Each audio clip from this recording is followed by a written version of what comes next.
తెలుగు రాష్ట్రాల్లో అతిపెద్ద lift manufacturer lifts ట్రై.com dealership కూడా ఇవ్వబడును.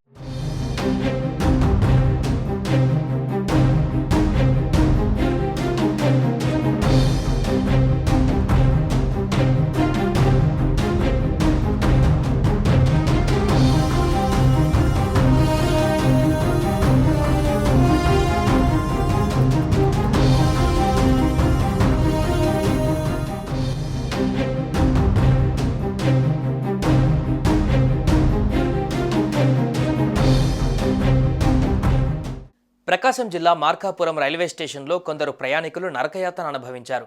ఈ స్టేషన్లోని లిఫ్టులో పలువురు ప్రయాణికులు చిక్కుకుపోయారు. ప్లాట్ఫామ్ మారేందుకు 14 మంది ప్రయాణికులు స్టేషన్లోని లిఫ్ట్ ఎక్కారు. అయితే పరిమితికి మించి ప్రయాణికులు ఎక్కడంతో ఈ లిఫ్ట్ ఆగిపోయి తలుపులు తెరుచుకోలేదు. దీంతో ప్రయాణికులు లిఫ్టులోనే 3 గంటల పాటు నానా అవస్థలు పడ్డారు. అయితే ప్రయాణికుల కేకలు విని రైల్వే పోలీసులు స్పందించారు. టెక్నీషియన్లు లేకపోవడంతో వారే స్వయంగా రంగంలోకి దిగారు.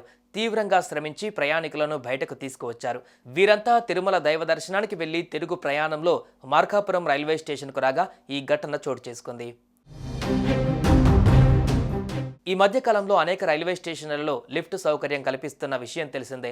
ఈ లిఫ్ట్ సౌకర్యం ప్రారంభించిన కొద్ది రోజుల వరకు బాగానే పనిచేస్తున్నప్పటికీ ఆ తర్వాత లిఫ్టుకు సర్వీస్ చేయకపోవడం, పరిమితికి మించి ప్రయాణికులు ఎక్కడం వంటి చర్యల కారణంగా ఇవి మొరాయిస్తూ ప్రయాణికులకు తీవ్ర అసౌకర్యాన్ని కలిగిస్తున్నాయి. సుమన్ టీవీలో మీ పర్సనల్ అండ్ బిజినెస్ ప్రమోషన్స్ కోసం కింది నెంబర్కి కాంటాక్ట్ చేయండి.